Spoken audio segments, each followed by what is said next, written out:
خاوتي غداتي صباح الخير عليكم، اهلا وسهلا مرحبا بكم يا جماعة الخير، ازول في اللون والسلام عليكم. J'espère que vous allez bien, j'espère que vous vous portez bien. Beaucoup d'entre vous se posent toujours la question, pourquoi notre pays n'a pas de base économique solide?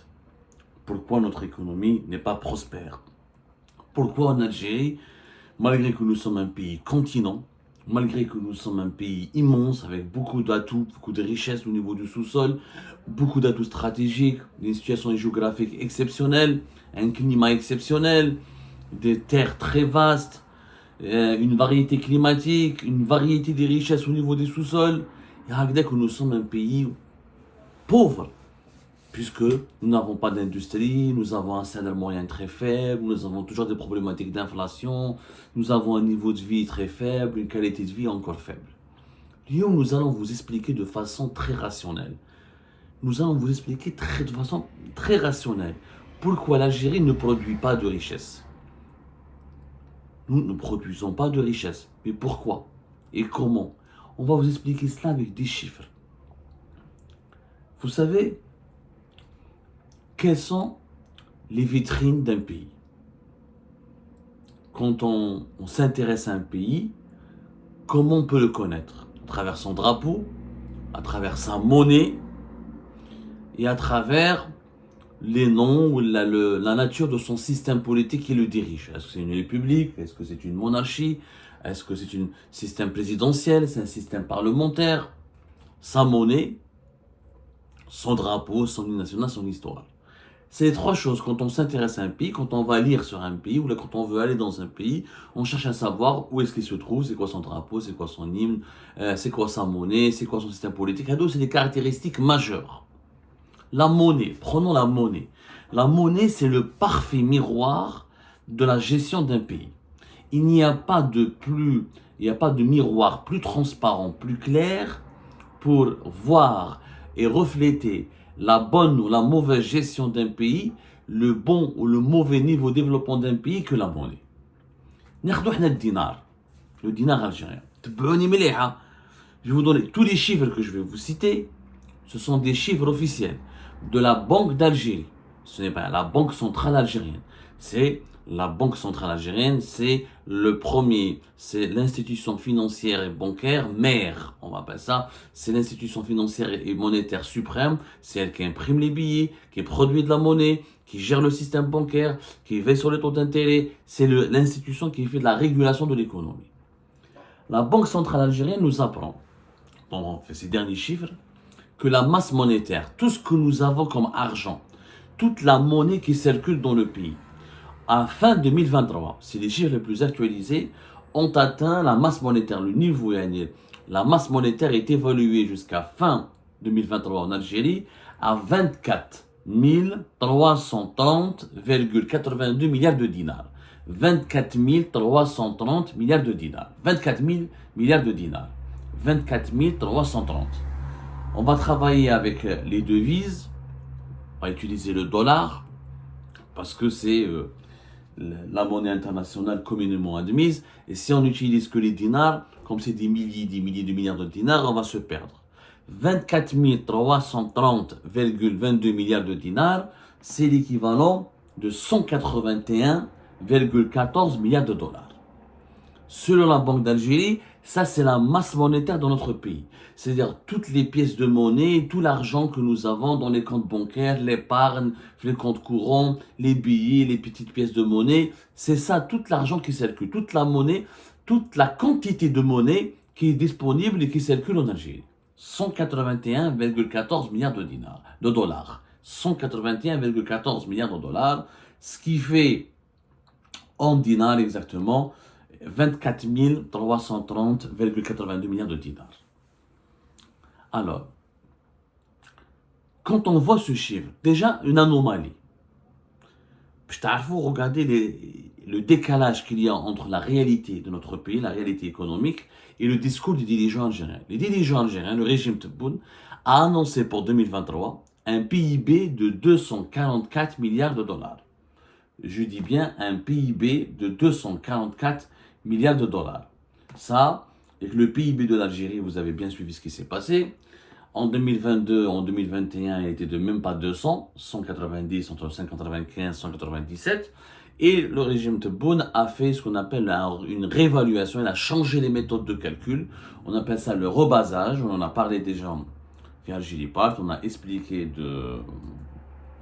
ce que c'est que le rebasage. C'est une actualisation des méthodes de calcul, on change les normes des statistiques et de calcul, on change les années, les bases. On a changé la méthode de calcul du PIB pour évaluer une autre évaluation du PIB. On est passé jusqu'à 244 milliards de dollars. Alors, si ce que dit le régime Tebboune est vrai, comment se fait-il que nous avons une masse monétaire, de l'équivalent de 181 milliards de dollars? La masse monétaire de l'Algérie en 2023, elle était de l'équivalent de plus de 181 milliards de dollars. Et le PIB de l'Algérie de 244 milliards de dollars.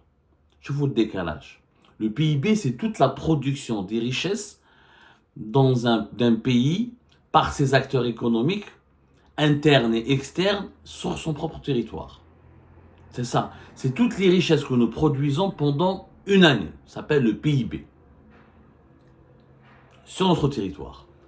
Alors, nous avons 244 milliards de dollars de PIB, mais 181 milliards de dollars de masse monétaire. C'est une contradiction qui n'a aucun sens. L'un des deux chiffres est totalement faux.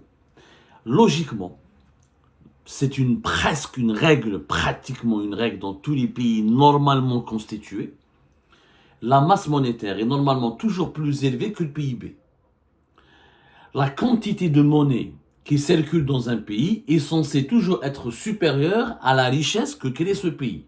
Parce que quand tu crées des richesses, tu fabriques de la monnaie et c'est avec cette monnaie que tu achètes ou là que tu crées la richesse que tu es en train de commercialiser.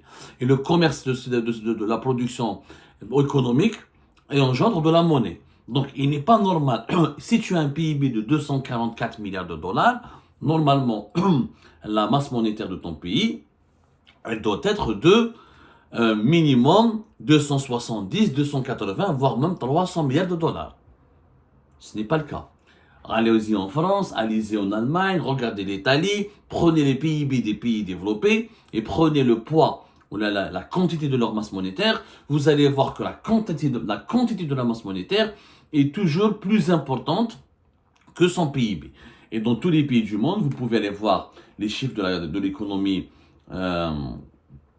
les chiffres de la Banque mondiale. C'est une règle pratiquement, la quantité de la masse monétaire est toujours supérieure à la création de richesses par le PIB. Donc on crée 244 milliards de dollars de richesses, mais on a une masse monétaire uniquement de 181 milliards de dollars. Il y a un problème. Ça veut dire que le chiffre du PIB algérien est complètement fou. Et que sa méthode de calcul, elle est douteuse.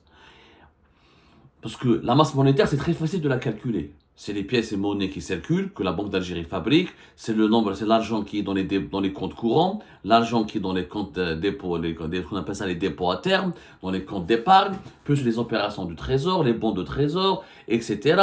Très facile de savoir combien on a que de masse monétaire. Donc on a une masse monétaire plus faible que celle du PIB. Déjà, c'est un déséquilibre économique. Ça veut dire que ce pays n'est pas du tout géré de façon rationnelle. Les dirigeants sont en train de nous mentir, ou ils ne savent pas calculer, ou ils font semblant ils trafiquent les chiffres pour donner l'impression, pour faire croire au monde entier que l'Algérie évolue, que le PIB de l'Algérie est en train de dépasser les 200 milliards de dollars, qu'il y a une véritable évolution, alors que dans la réalité, la masse monétaire n'a pas évolué comme le PIB, et ça, c'est pas normal. Premier constat. Donc, situation irrationnelle dans laquelle on se retrouve dans cette nouvelle Algérie. Un PIB plus élevé que la masse monétaire. C'est anormal. Il y a un mensonge, il y a anomalie, il y a une enquête et des éclaircissements s'imposent. Deuxième remarque. Toujours, je prends les chiffres de la Banque d'Algérie. La Banque d'Algérie nous dit que la croissance de la masse monétaire a été de 6% durant l'année 2023. 6% par rapport à l'année 2022. 6%. La masse monétaire, elle augmente de 6%. Or, la croissance économique du pays, elle est entre 2 et 3%. La croissance économique de l'Algérie en 2023, ce sont des chiffres toujours officiels, on traite toujours avec des sujets officiels. Bon, l'Algérie parle entre 3 et 4%. Voilà. Plus exactement 4%. Le gouvernement algérien a donné un chiffre de 4%. Ben, 4% l'augmentation de la croissance économique. La croissance économique est de 4%, mais la croissance de la masse monétaire, elle est de 6%. Là, il y a un déséquilibre. Il y a un déséquilibre qui démontre, encore une fois, que les chiffres et les annonces faites par les dirigeants algériens n'ont pas de sens. Si la masse monétaire a augmenté plus que la croissance économique de ton PIB, donc normalement, encore une fois, la masse monétaire ne sera pas de 181 milliards de dollars. Elle dépassera largement les 280, voire les 300 milliards de dollars. Déjà, il y a un problème. Ou la croissance économique annoncée par le gouvernement algérien, elle est fausse, complètement fausse, ou la croissance économique de la masse sanitaire, de la masse monétaire, elle est fausse. Dans les deux cas, nous avons quand même une situation qui est anormale aussi. La deuxième situation anormale, c'est que nous avons la croissance de la masse monétaire, elle est plus importante que la croissance économique. Ce n'est pas grave en soi. Normalement, les pays équilibrés, ce sont des pays où la croissance économique et la croissance de leur masse monétaire, il n'y a pas de grosse différence. On a 4% et quelques les hydrocarbures. Il y a réellement, sans hydrocarbures, on a une croissance économique de 2 et 3. La croissance de la masse monétaire en Algérie, elle est pratiquement le double de la croissance économique. Ça veut dire que nous produisons plus de monnaie que de richesse. Et ça, c'est anormal. C'est le point qui explique pourquoi notre pays est sous-développé, pourquoi nous avons une cherté de la vie élevée, une inflation élevée, des prix qui augmentent toujours et les salaires n'augmentent pas. La croissance économique, c'est ce qui permet aux salaires d'augmenter. Quand tu as une croissance économique, tu fabriques des produits, des services, tu les exportes ou tu les commercialises sur le marché national. En tout cas, la croissance économique, c'est quoi? C'est une production à valeur ajoutée. Ça, tu produis des biens, des marchandises ou des services qui ont une valeur ajoutée. La valeur ajoutée, c'est quoi? C'est par rapport, tu as un capital, tu l'as utilisé pour fabriquer un bien ou un service ou une marchandise. Quand tu vas revendre ce bien ou ce service, cette marchandise, tu vas non seulement récupérer ton coût d'investissement, ce que tu as mis comme argent pour fabriquer ce produit ou ce bien et ce service. En plus, tu fais un bénéfice et c'est ça la valeur ajoutée. Nous avons une masse monétaire, nous avons des billets, nous avons une monnaie qui augmente de 6%, avec une croissance économique qui est réelle de 3 à 4%, et la réalité c'est plus 3%. Parce que les chiffres du gouvernement algérien ne collent pas à la réalité. Donc nous produisons 2 fois plus de monnaie que de richesses. Et les richesses que nous produisons, ce sont essentiellement du pétrole et du gaz. Donc il n'y a pas de valeur ajoutée, c'est des matières premières que nous allons extraire du sous-sol, que nous transformons un petit peu, le gaz ou le pétrole, mais généralement c'est des barils du pétrole, c'est du pétrole brut, le gaz c'est le gaz brut, mais à part un peu de GNL, on en transforme en liquide, on en fait un peu de carburant, on a un peu de produits pétroliers. Nous avons une valeur ajoutée très faible. Du coup, nous ne créons pas de richesse. Le problème de l'Algérie. On a plus de monnaie que de richesse. Donc, notre pays imprime des billets, crée des pièces de monnaie, donne de l'argent à ses citoyens, au gouvernement, aux institutions de l'État, etc. Alors que nous avons une création de richesse qui est faible et sans valeur ajoutée. Puisque à Koufamine, 92 à 93% de nos exportations, c'est le pétrole et le gaz, et un peu de leurs dérivés. En plus, le pétrole et le gaz, c'est 30% de notre PIB et c'est entre 55 et 65% des recettes budgétaires de l'État algérien. Donc on ne crée pas de richesse. Sauf que malgré le fait qu'on ne crée pas de richesse, normalement, la monnaie tana, elle suit le rythme de notre production de richesse. Là, c'est pas le cas. Là, le gouvernement algérien a des 244 milliards de dollars de PIB, ou on a 181 milliards de dollars, 181 milliards de dollars de recettes, 181 milliards de dollars de masse monétaire. Donc, c'est un mensonge. On n'a pas 244 milliards de dollars de PIB. Ou la masse monétaire, donc les 181 milliards de dollars que nous avons, c'est quoi? C'est en réalité pas de production de richesse. C'est une monnaie que nous produisons. Nous produisons de la monnaie, mais elle ne correspond pas à la production de richesse. Ou il y a un grand économiste américain, il fait Milton Friedman, Milton Friedman dit que les pays où la production de c'est un grand économiste américain, c'est un principe de base que vous devez comprendre. Quand la quantité de monnaie augmente beaucoup plus rapidement que l'augmentation de la production de richesse, c'est-à-dire quand la quantité de monnaie augmente davantage et beaucoup plus que l'augmentation de la production de biens et de services d'une économie, là c'est un pays qui est déséquilibré et là t'as l'inflation, t'as la pauvreté, t'as la précarité et t'as dans des situations de crise économique. Chaque centime d'un pays qui est utilisé dans un pays doit normalement correspondre à une partie de richesse qui est créée ou à un bien. C'est quoi la richesse? La richesse, c'est pas le pétrole ou le gaz. C'est pas une richesse. Nous avons trouvé dans notre sous-sol du pétrole. Mais nous n'avons pas créé. Le pétrole et le gaz, on ne le crée pas. La création de la richesse, c'est les biens, c'est les téléphones, c'est les voitures, c'est l'industrie, c'est les services, c'est le tourisme, c'est la high-tech, c'est les services financiers, c'est c'est l'offshoring. C'est tout ce qui est un travail d'imagination, d'innovation, de création et de transformation. Or, nous, on transforme très peu le pétrole et le gaz, on transforme très peu le fer, on n'a pas beaucoup de services, on n'a pas vraiment de tourisme, on n'est pas une plateforme de commerce international, on n'est pas une plateforme on n'a pas de plateforme de finance pour les opérations financières internationales, on n'est ni un carrefour financier, ni un carrefour économique, ni un carrefour industriel. Donc, on ne crée pas de richesse. Donc, toute la monnaie que nous avons, c'est une création arbitraire juste pour faire fonctionner un pays. C'est un monopole. L'Algérie est un monopole géant. D'ailleurs, c'est très intéressant de s'intéresser aux chiffres de la Banque d'Algérie. Qui nous parle les chiffres de la Banque d'Algérie. Qu'est-ce qu'on apprend? منين تجي la masse monétaire, la monnaie que nous avons, الدراهم هذول اللي عندنا احنا في البلاد, منين يجوا؟ الدينار هذا que les 47 millions d'Algériens et d'Algériens utilisent au quotidien. منين يجي؟ La Banque d'Algérie donne des chiffres qui sont vraiment très importants. Il dit que la croissance des avoirs extérieurs a contribué à la hausse de la masse monétaire à hauteur de 56,9%. C'est-à-dire que la masse monétaire qui a augmenté en 2023 de 6%, 56,9% de cette hausse, de cette nouvelle quantité d'argent et de monnaie qui s'est rajoutée en 2023 par rapport à 2022 en Algérie, elle s'explique par les avoirs extérieurs. Les avoirs extérieurs, c'est les exportations. C'est-à-dire quand Sonatrach vend le pétrole et le gaz, ou les partenaires de Sonatrach vendent du pétrole et du gaz en devises, ils convertissent ces devises au niveau de la Banque d'Algérie en dinars, ils gardent une partie en devises, et une autre partie, ils la donnent à la Banque d'Algérie qui doit la donner ensuite au trésor public. Ils dépensent leur argent en dinars, et cette dinar, la Banque d'Algérie crée du nouveau dinar, des nouvelles monnaies, une nouvelle monnaie par rapport à ce que Sonatrach et ses partenaires, et c'est essentiellement Sonatrach, les exportations du pétrole et du gaz, les partenaires étrangers pèsent à peine 10%. 90% de nos opérations de commerce et d'exportation du pétrole et du gaz passent par Sonatrach. Les partenaires étrangers, c'est vraiment 10%, même pas, des fois même pas. Donc, c'est grâce à l'argent, grâce aux exportations, 56,9%, donc 57% de la nouvelle monnaie qui est fabriquée en Algérie vient du pétrole et du gaz. Sauf encore une fois, le pétrole et le gaz, ce ne sont pas des activités à valeur ajoutée. Ce n'est pas de l'industrie. Il n'y a aucune transformation.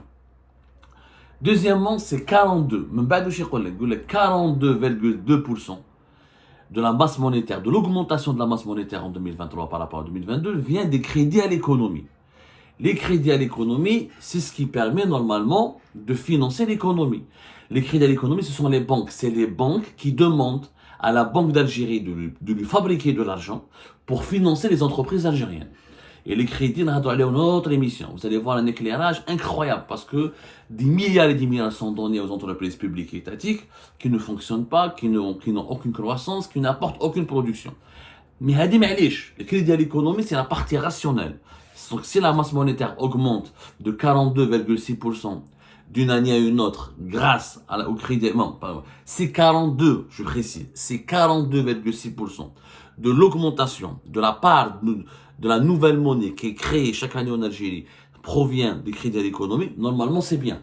Sauf que malheureusement, ces crédits à l'économie partent pour presque la moitié d'entre eux à des entreprises étatiques qui ne créent aucune richesse. Ce qui fait que malgré les milliards que nous donnons de crédit à l'économie algérienne, rien ne bouge, pas de croissance, pas une industrialisation du pays, pas de développement du pays, pas de nouvelles exportations, pas une diversification de l'économie, parce que nous finançons beaucoup d'entreprises étatiques qui sont de l'ordre de entre 600 voire 900 des filiales et qui ne produisent pratiquement rien. Et on s'attardera sur ce sujet plus tard. Et la dernière partie, c'est important, la nouvelle monnaie qui est créée en Algérie, 18,7% de cette nouvelle monnaie, c'est les liquidités, c'est les crédits à l'État. C'est que l'État algérien lui-même consomme de la monnaie. Comme l'État algérien, il y a beaucoup de dépenses, comme nous avons beaucoup de ministères, comme nous avons beaucoup de militaires, beaucoup de policiers, beaucoup de gendarmes, beaucoup de fonctionnaires. Et l'État algérien est comme le dit, l'État algérien a dépensé entre 2023 et 2024 plus de 100 milliards de dollars. C'est les dépenses historiques. Jamais sous l'époque de Boun, l'État algérien a claqué. Et vraiment, il a flambé. C'est un État flambeur. 2023, on a dépassé les 100 milliards de dollars de dépenses budgétaires et 2024, on a dépassé les 100 milliards de dollars de dépenses budgétaires. Ça, on l'oublie. Ça s'est passé que sous l'époque de Boun. Ça s'est passé sous aucun autre régime algérien. Donc, 18,7% de la nouvelle monnaie qui est créée, c'est pour l'État algérien. Donc, presque 20% d'une monnaie que nous créons qui ne correspond à aucune activité économique, qui correspond uniquement à financer les fonctionnaires, les militaires, la présidence, le gouvernement, les administrations de l'État. Les administrations ne produisent pas de richesse. Donc nous avons un État qui consomme exceptionnellement beaucoup d'argent. Beaucoup d'argent. Énormément d'argent. Pour finalement ne rien produire.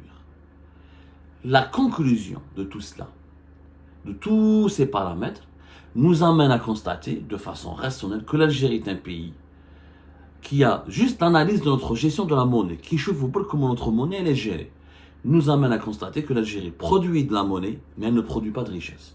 Parce que nous avons un État qui consomme beaucoup d'argent et qui a beaucoup de déficits, et nous avons le poids lourd des fonctionnaires et des administrations de l'État. Nous avons donc un déséquilibre entre le PIB et la masse monétaire. Nous créons une économie qui n'a pas de valeur ajoutée, qui n'a pas des activités à valeur ajoutée, ni au niveau de la production de biens, ni au niveau de la production de services ou des marchandises. Et ces trois raisons nous mènent vers un pays qui est déréglé. Il y a de la monnaie qui circule, mais cette monnaie n'a pas de valeur. C'est pour ça que les salaires sont faibles, parce que tu peux imprimer 1000 milliards de dollars. Et les salaires pourront rester faibles. Parce que qu'est-ce qui justifie un salaire? C'est la productivité. Si le salarié ne travaille pas, s'il ne produit pas un bien ou un service, si tu lui augmentes son salaire 3 fois plus, ça ne servira à rien parce que l'inflation va augmenter. Comme il ne produit rien, on est obligé d'importer, on est obligé d'avoir, il y aura plus de demandes que d'offres, donc il y aura des pénuries. Et donc les prix vont tellement augmenter que la valeur du salaire va tomber. C'est la problématique de l'Algérie. On produit de la monnaie, on ne produit pas de richesse. Le jour où on saura produire des richesses, l'Algérie pourrait se développer. Comment produire des richesses? D'abord, il faut réduire les dépenses de l'État, arrêter de donner de l'argent à des secteurs ou à des entités étatiques qui ne produisent aucune richesse. De deux, créer une véritable économie, créer une véritable industrie, apprendre à produire des biens et des services et arrêter uniquement de dépendre du pétrole et du gaz. Et de trois, il faut arrêter d'imprimer des billets de banque et de créer de la monnaie sans qu'il y ait une véritable croissance économique pour le pays. J'ai essayé d'être le plus pédagogue, le plus direct, le plus simple possible pour vous expliquer que le cœur du problème de l'Algérie, au-delà de la démocratie, au-delà des droits de l'homme, c'est la mauvaise gouvernance du pays. Cette mauvaise gouvernance, elle tient à ce principe. On ne sait pas créer des richesses. C'est comme un père de famille, il doit nourrir ses enfants, mais il ne sait pas travailler. Il ne ramène pas de l'argent à la maison. Il n'essaye pas d'améliorer le niveau de vie de ses enfants. Du coup, ses enfants deviennent pauvres, deviennent mal élevés, deviennent mal éduqués, etc. Et la famille, ça part en cac. Et la famille, elle se désintègre. C'est comme ça. C'est que nous avons des dirigeants qui consomment beaucoup d'argent, qui ne produisent que de la monnaie, et qui vivent avec le pétrole et le gaz, mais qui ne savent pas produire des richesses.